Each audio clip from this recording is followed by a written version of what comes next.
Joe Berger. Hi. Hang on, Joe. Let me give you a mic. I can repeat the questions too. Yeah, you can do that.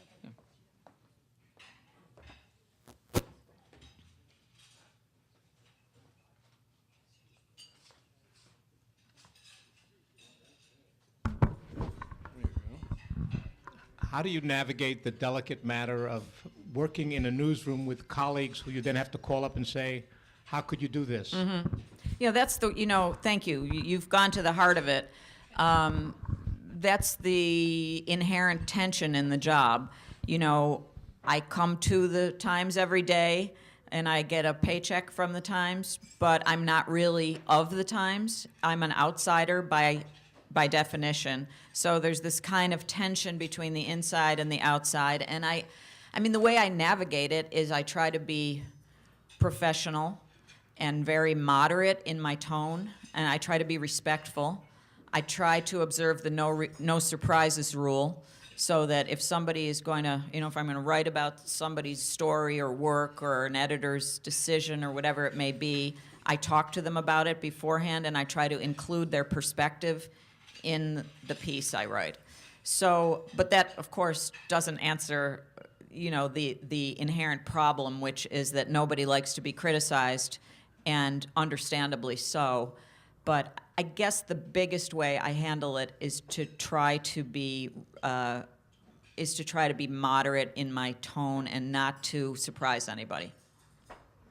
How do you protect yourself from the efforts of nefarious parties to try to influence you? Do you think that does anybody here think that the person who has the microphone should be able to just? I don't think so. Nonetheless, I have it, and so I'm going to ask the question. And then we'll pick somebody. You can pick anybody you want to give the mic to. But you've been writing a lot about Hillary, and the presidential election clearly is going to be huge money, and people trying to influence news coverage, and there will be no one they will try to influence more than the ultimate arbiter of fairness, you. How do you protect yourself from all those efforts, from counting up 10,000 emails from each side and knowing whether they're individuals or it's some guy who used to lobby for Exxon? Mm-hmm. Well, I mean, for example, recently I wrote about this open letter that David Brock had sent to the Times. And, there's no secret about David Brock's past, which is a very odd one. But, I tried to not only understand where he was coming from, but to acknowledge that in what I was writing. But, I guess we'll just have to try to fend that off as it happens. Margaret, how do you grapple with your own use of anonymous sources when someone says, I got something to tell you, but you can't use my name. You got to protect me. I don't do it. I don't. Well, look, I have background in off-the-record conversations, but I've made it a practice to not use anonymous quotation, certainly, in my pieces. I mean, come on, I can't get away with it. It's been tempting at times, because sometimes someone will say something it's perfect, you need to use it, but I usually, I just sort of discipline myself not to go down that road. But of course, I have background in off-the-record conversations with people, but, I just try to use that to go find it and get it on the record the way everybody does with every story. Pick a lucky hand.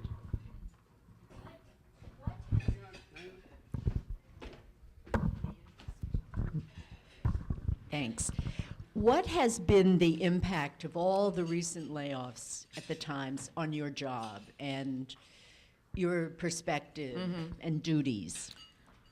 Well, I don't really think it's affected my job very much, but I think I'm not even sure how it would affect my job. I mean, so I guess I'm not sure. Well, I guess I'm thinking that it might have had a negative, I love the Times, it might have had a negative impact on how people are able to do their jobs or in the quality. I mean, losing lots of people must have had an impact. And Right. do you see it in the Okay. complaints and comments? I see. Well, one thing I mean, this is indirect, I think, but as you know, some sections have been discontinued, the home section, the automobile section, and I've certainly heard about that kind of thing from readers, and I don't think you can disconnect that from the Times going down by about, well, more than 100 people in the recent round of buyouts, which were then followed by a round of layoffs. So, you know, I think readers do notice. I mean, the other thing, this isn't a direct answer, but, you know, the Times is making this monumental push on digital. So it's about audience development, it's about video, it's about mobile phones, you know, all of these things. And it's a shifting of priorities. And so, you know, and many of the people who left were, you know, dyed-in-the-wool print people, and wonderful, you know, some of the really terrific people, you know, chose to take a buyout, and some really good people were laid off. So it's sad, and it's, you know, it's part of trying to control expenses, and there's no easy answer to any of it. But, you know, I don't think it's affected me directly, except that I hear about some things from readers, about things they miss. Pick somebody else. I'll carry the mic around. Warren Hogue. No, you need a mic so everybody else can hear it.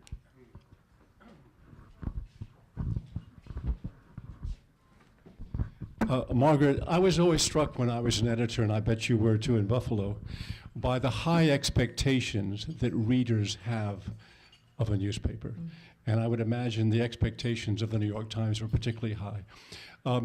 You mentioned one in passing, which was the number of people who comment on the use of vulgarity in the paper. What I wanted to ask you, in this almost scientific exercise you're in of seeing all these letters from people expressing opinions, any other examples like that of things that caught you by surprise, or things you think ought to be paid more attention to by the people in the newsroom? Well, I think, I don't know that this is a direct answer, but it has to do with kind of the tone and the content of the email that I get from people. There's an incredible passion for the New York Times. I mean, it's, even when they're angry because they love it, and they want it to be as good as it can be. And so that goes to fairness, it goes to accuracy. I mean, one of the most interesting encounters I had with a reader was after the Newtown, Connecticut massacre of small children. And there was a lot of misinformation that was circulating in the early hours of that. And the Times was one of many news organizations that, for a brief time, printed the wrong name for the shooter, and only online. But then, even in the next day's paper, in the lead story, there was information that later proved not to be true. And I remember getting a letter, a handwritten letter actually, from a woman in Connecticut, I think, who said, you know, she had always said, if I read it in the New York Times, it's true. And she was very disappointed and let down that this wasn't the case. And so I think that, you know, this sense that the Times has to be up to the highest standards always is something that comes through, even in the angriest or most abusive emails. They want it to be what they think it should be.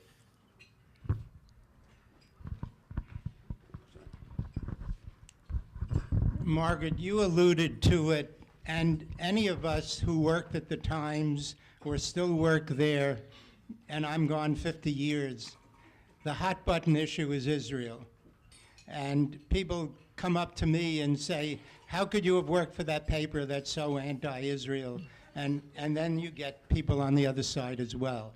So you said that that's really the tough Yes. issue you have to deal with. What's your response to that? Well, you have expressed it very well. You know, right outside the Times building, there's a billboard that's taken, you know, I think it's still there. It changes from time to time, but it's from camera.org, the, you know, very pro-Israel government organization, saying that the Times has it out for Israel. And, you know, you can imagine that the pro-Palestinian side feels just as strongly. I mean, there really is no good answer. It's people really would like the Times to express their point of view, and they'd like the Times to be partisan, and the Times, you know, doesn't want to be partisan, so it can never satisfy anyone. And it's such a fraught issue. You know, you have to ask, in each case, where do you want to start this story? Do you want to start it from, you know, yesterday, or do you want to start it from 1948, or, you know, where? And, you know, I think that I have a great deal of respect for the top foreign editor, Joe Kahn. I think he's wonderful, and I think that he sets out to be fair, and that it's not possible for no one who cares deeply about it is ever going to give the Times credit for that. So, you know, it's as I said, it's a no-win, and it's still extremely important. So you do the best you can, I guess. What's your perception? I think that the Times sets out to be fair and sometimes falls down. You know, I think at times it strains for balance in, for example, photographs that is not necessary but is done to indicate, you know, we're trying to give everybody a fair deal here. It isn't always the case that newsworthiness rules the day. I mean, I, in general, think that it does a pretty good job. Hang on. I'll get your chair, you take the mic. Thank you. Mideast issues aside, what's the hardest column you've ever had to write, or hardest issue you've had to deal with? Okay, I think I made some notes to myself on that. Yeah, well, as you all recall, the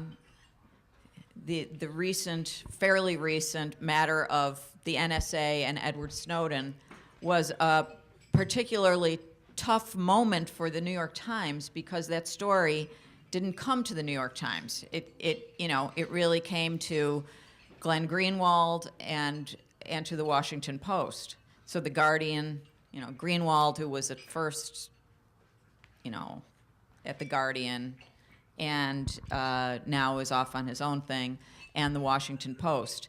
So, you know, I chose to take a look back at the story that the Times had held back, the story by Eric Lichtblau and Jim Risen, that the Times held back in 2005, also an NSA story, a story that eventually won a Pulitzer Prize, but that was held for 13 months at the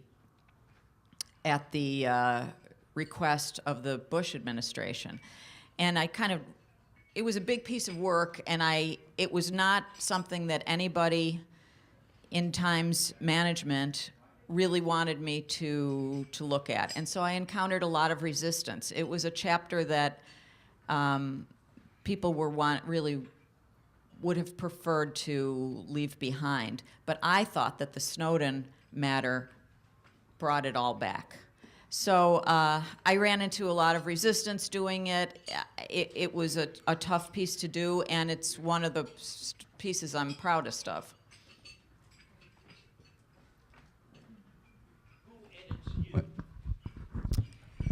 The question was, who edits you? Mostly Eric Nagorny, who is Adam Nagorny's brother, who's an editor on the national and foreign desk. And it puts him in an awkward position sometimes. But I think anybody who edits me is going to be in an awkward position. So sometimes if I'm writing a blog post, that's just going to publish whenever it's ready, it just goes to what's called the swap desk. And so whoever is on that desk, which is the breaking news desk, will handle it. But it is, edited inside the paper, for better or for worse. It's part of the inherent tension that we were talking about. Tom, hang on. Sorry, maybe I should be more geographically focused here and try to. Yeah, okay. Can you describe some of the editorial discussions that went into whether to use coup or ouster regarding Egypt, enhanced interrogation techniques or torture, and climate skeptics or deniers? Let's break this down, shall we? I know nothing about coup and ouster. Everybody else called it a coup, and the I New York don't Times know. did not. Well, I'm not in the editorial discussions about that, and I have not heard from people about it.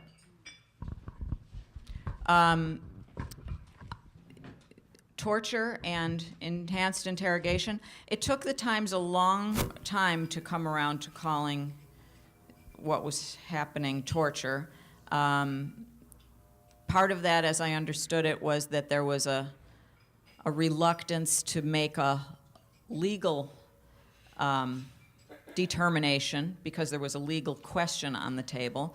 But I think in recent months, Dean Baquet has made a declarative statement that if it's torture, we're going to call it torture, and that really turned things around. What was your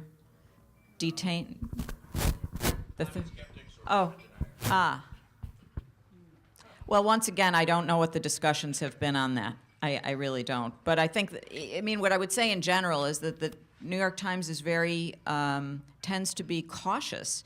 And yet, with climate change, there's a stronger and stronger feeling that this is settled science, and so there ought to be more acknowledgement that the science is settled, and to kind of call a spade a spade. That comes up from what I've seen. I've seen it more in stories now, but the label, I just don't know.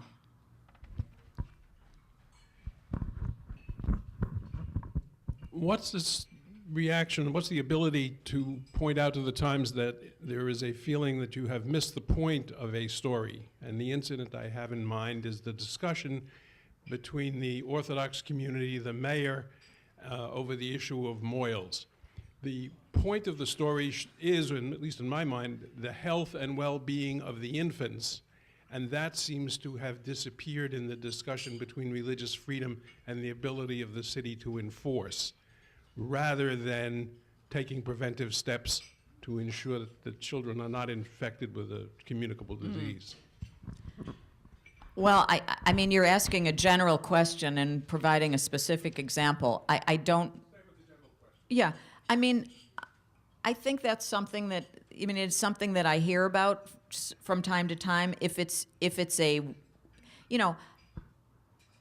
I don't do something with every observation I get in an email, and I could easily get an intelligent, well-reasoned email from a reader who says the story misses the point. If that happens, I might send it to the editor in charge. If I get 15 of them or 25 of them that say the same thing and say, you missed the point of this story, I'd probably write something about it.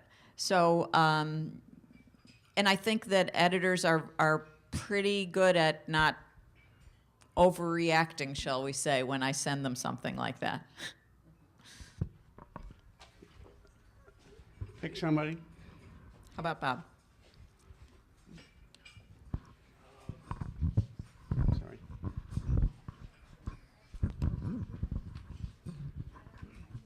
Let's imagine an obituary about a famous war correspondent.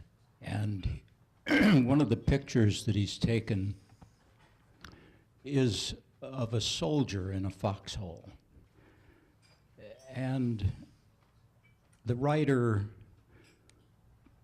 tries to depict the artistry of the photographer by getting into the head of the soldier, who thinks, and this is the lead, the machine gun fire is withering, my best friend is lying next to me dead, and this may be my last goddamn cigarette. Would you pass that? The use of the word goddamn? Yes. Sure, I would. I would. I mean, I think that, for one thing, it's not the worst vulgarity. It's not, and I also think that it's in a quote, and I also, right? Oh, no, it's in his head. It's in his No, head. the writer has said this. Okay. I mean, I'd be inclined to. Good. Good. One more thing. The worst accident in Metro-North history, and it's the lead of the paper. And it begins, this is not mine, it begins, Joe Blow, a police officer, was on his way to work in New York City. Yeah. Jane Doe was reading her Time magazine, and 3 or 4 paragraphs down in the lead, you discover that there have been 5 people killed, 7 cars overturned, people thrown out through windows.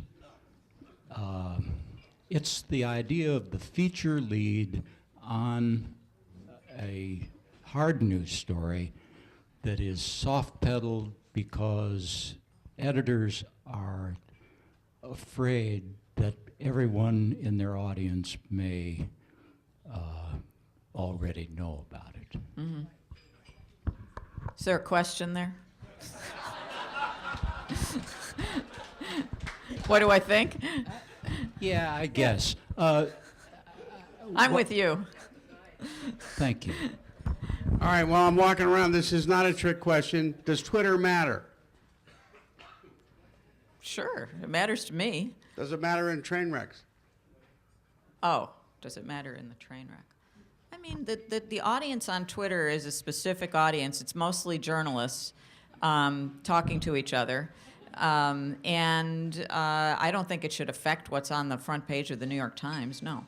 But look, there is a 24/7 news cycle now, and people do probably know about that crash. But I still think a hard news story ought to be told with hard news language, and it doesn't mean, and I do, I really do, and I mean I also, although I'm on all this social media stuff, I read 3 print papers every day.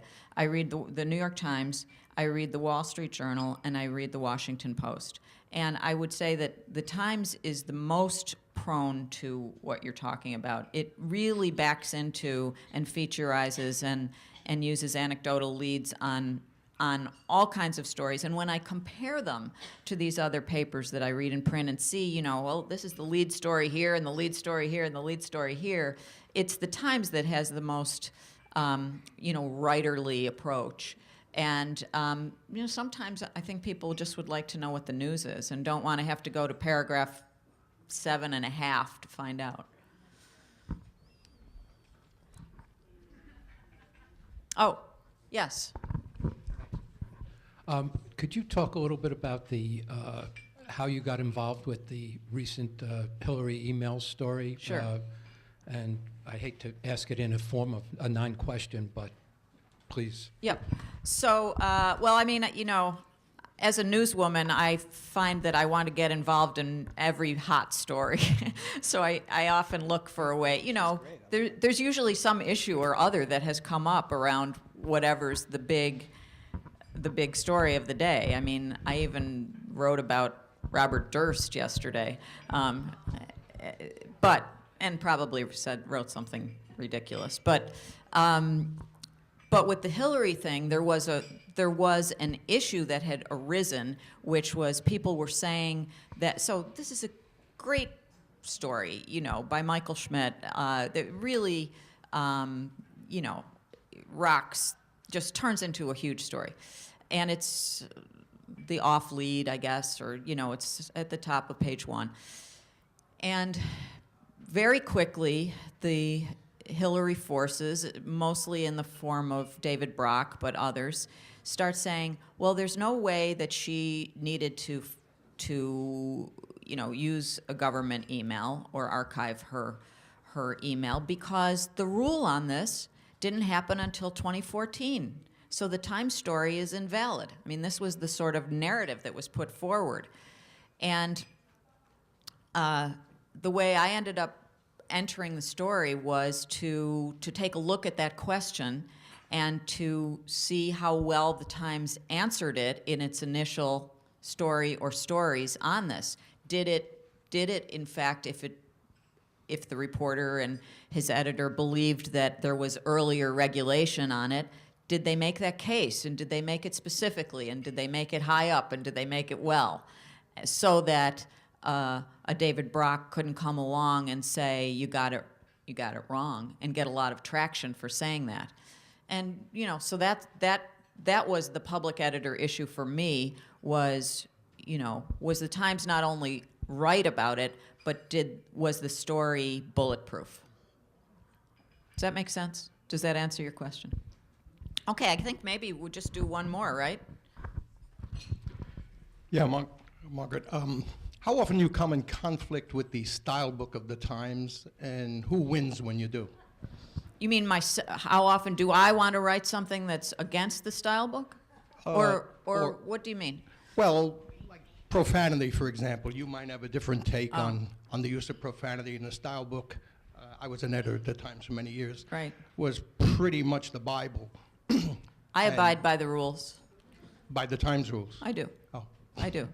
I mean, I thought about this with the cartoons of the Prophet Muhammad in the Charlie Hebdo matter of a couple of months ago, or whenever it was.